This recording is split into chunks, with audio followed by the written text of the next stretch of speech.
You're watching 48 Fastcast.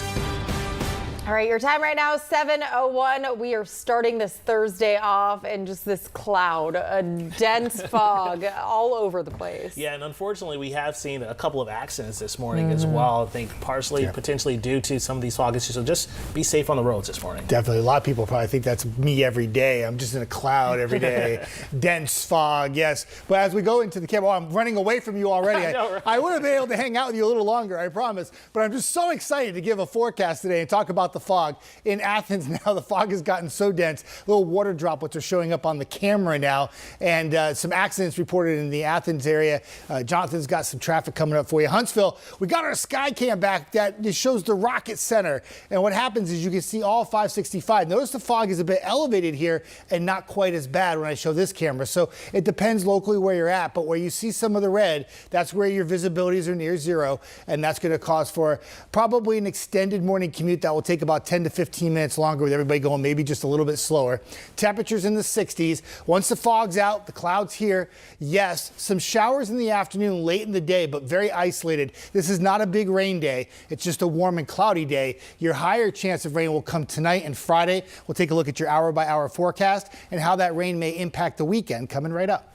This is your 48 First Alert Road Report, sponsored by Bankston Motorhomes.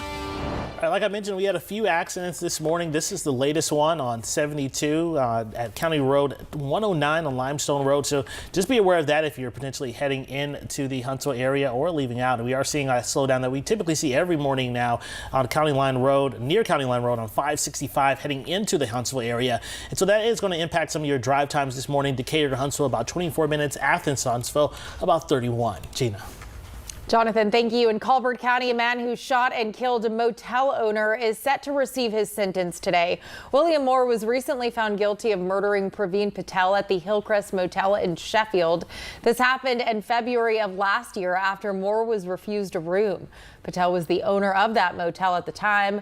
Moore's legal team argued that the killing was so senseless that it proved that Moore was not of sound mind. The jury did not agree, deliberating for just 14 minutes. Happening later today, a Huntsville murder suspect will find out if she'll be granted bond. Shakira Hampton is charged with murder in the shooting death of Michael Darden. Huntsville police say this happened at Maston Lake Road near Pulaski Pike on Saturday. Authorities tell us Hampton and Darden got into an argument right before that shooting.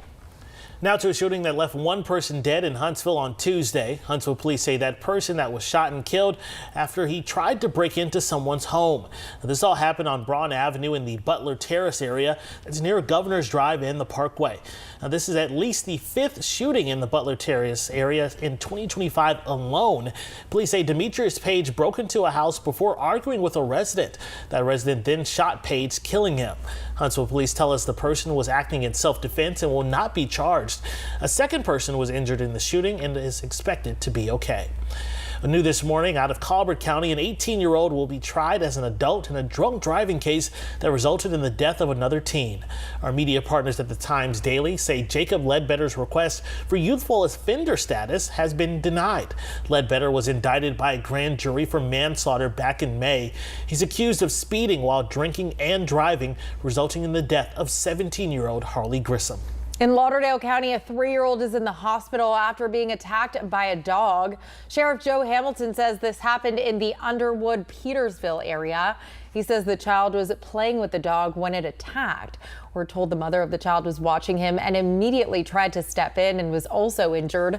The dog was eventually shot and killed by a neighbor. The mother and child are expected to be okay. Still to come, state lawmakers hope to change how our colleges and universities are funded. One senator shares how he hopes this will work next.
Well, Alabama lawmakers are considering giving extra money to schools in order to increase graduation rates. Yeah, Senator Arthur Orr says he wants the money to be used to help student populations that could be at risk of not graduating.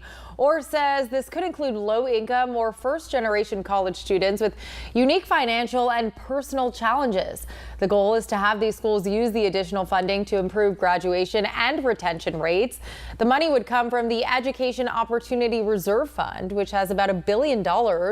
Orr says he also wants the money to strengthen interest in high-demand fields like nursing and engineering. How can we intervene in that student's life to keep them focused on their goal, keep them in school? Well, that costs money, but we want to help the institutions do that because, again, we're making an investment in that student's education by subsidizing our state institutions of higher education. So if we're going to subsidize their education, we want it to pay off for our state. Orr says they plan to treat each college differently with the funding model since each school is different. Oh, your 48 First Alert weather forecast with meteorologist Jeff Denoyer.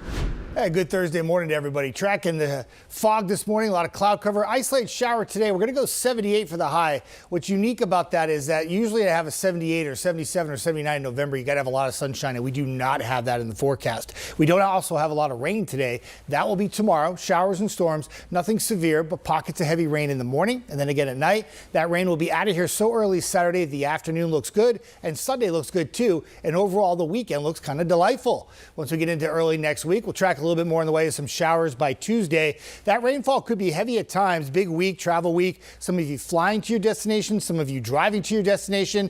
Once you get past Tuesday, though, besides a stray shower, if you're driving locally, Wednesday looks pretty good, and actual driving on Thanksgiving Day is okay too. It's just going to be a lot cooler. Instead of blasting the AC, you may blast the heat in the cars. Temperatures will top out only around 50, and it's going to stay chilly for Black Friday and the weekend after. All right. Well, it still looks like a great day today. This weekend looks amazing. So we're trying to enjoy these 70s while we can. That's right. Take advantage. Yes. Good one. All right, y'all. Have a good one.